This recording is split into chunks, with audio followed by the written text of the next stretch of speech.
I'd love to share with you just a little bit of where the journey came from and what's actually been going on around the world with the journey. And for those of you that do know and have read the book, about 16 years ago, I was diagnosed with a basketball-sized tumor.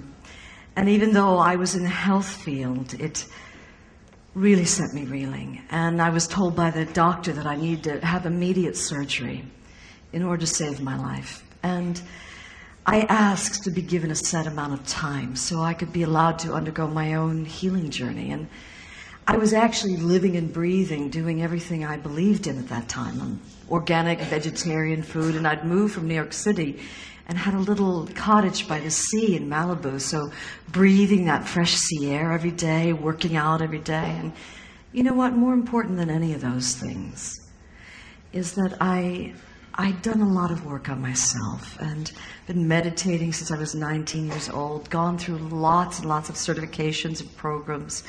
And I was in a marriage I felt deeply privileged and blessed to be in. Beautiful relationship with the children. And I really very much at the age of 39, so that was actually 17 years ago, I'm 56. At the age of 39, I really felt myself to be at a peak of myself and felt blessed in life. And you know, they always say to you that you get ill because you were stressed, but I didn't feel stressed. I felt privileged, and so it was quite a big wake-up call when this big tumor came. And what it did is it catapulted me on quite a profound and radical spiritual journey.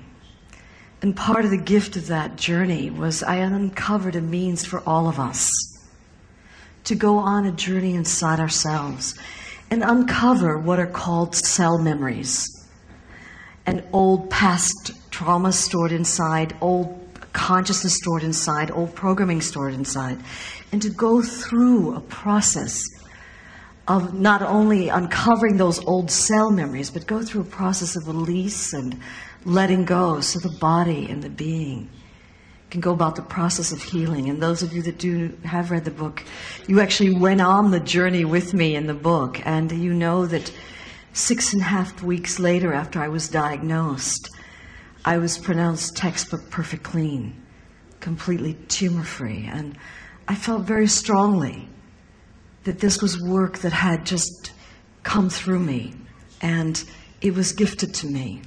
And I also felt that we're at a time in history where humanity is ready for that kind of radical healing work.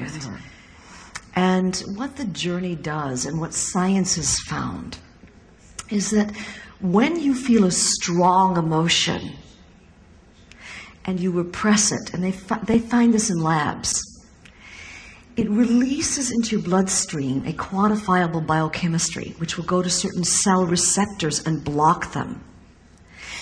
If those cell receptors remain blocked over a period of time, then if illness is going to happen in the body, it's likely that it's going to happen where the cells are blocked. Conversely, what has also been found to be true is that when we feel our emotions openly and freely, like children do, and they watch this in a lab, our cell receptors remain open. And so with the journey, what you do is you actually go on a journey inside, and you actually go to specific cells that are blocked, and you end up uncovering the blocks there, the pain, the stored programming, the old consciousness, and you go through a process of release and letting go. You really get to the root cause of what put the surface issue in place. So I believe that no one can give you who you are. That it's not a process of adding in anything. It's a process of subtracting away the blocks, the lids, the lies, the limitations, and reopening into the boundless presence of our own soul.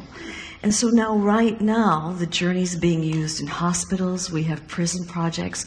We work in ghettos in South Africa in unbelievable conditions. We work with children who've been orphaned by AIDS. And it doesn't seem to matter what your walk of life is, what your background is. Every person is capable of opening into the boundless presence of the infinite awareness that is your own soul, into the love and the peace and the joy inside. Every soul is capable of turning the flashlight on inside.